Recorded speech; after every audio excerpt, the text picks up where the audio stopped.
મિત્રો આજે હું આવ્યો છું 11મા સમૂહ લગ્ન સ્થળની મુલાકાત કરવા માટે, એટલે કે વણકર પ્રણામી સમાજ દ્વારા આયોજિત થઈ રહ્યું છે.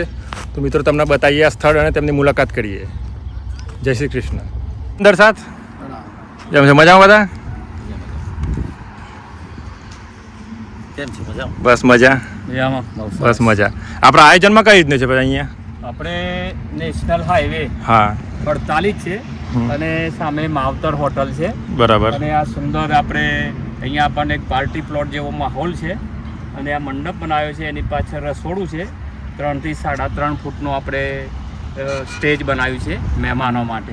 અને બાજુમાં પાર્કિંગની વ્યવસ્થા કરી છે. એનાથી બાજુમાં ગોડાઉન છે કે આપણે એક સ્ટોર રૂમ છે. કંઈ પણ જે દાનમાં આપણને જે ગિફ્ટ મળે બરાબર મૂકવા માટે ભરતભાઈનું ગોડાઉન છે, ત્યાં બધી વ્યવસ્થા કરી છે. બરાબર બરાબર. અને આ બંને બાજુ 21 ચોરી આ બાજુ છે, 21 આ બાજુ છે. પેલી બાજુ પહેલા આપણે રાજ્યની ચોરી છે બરાબર સ્ટેજની બાજુમાં, અને બંને બાજુ રસ્તા છે પબ્લિકને જવા માટે આવવા માટે. અને તમામ વ્યવસ્થા આપણે સ્વાસ્થ્ય માટે સમાજ કલ્યાણ અધિકારીને, કલેક્ટરને, પોલીસ સ્ટેશન દરેકને આપણે જાણ કરી છે આપણા સહકાર માટે. એટલે લગભગ પૂરેપૂરી વ્યવસ્થા છે. હવે આખરી ઓપ અપાઈ રહ્યો છે. એટલે આપણા 68-22ના 11મા સમૂહ લગ્નોમાં તમામ સુંદરતા, સુખ શાંતિથી દરેક સહકારપૂર્ણ અને શિસ્તબદ્ધ વાતાવરણ ઊભું થાય એવા અમે પ્રયત્નો કરીએ છીએ. Thank you. ખૂબ ખૂબ આભાર તમારો.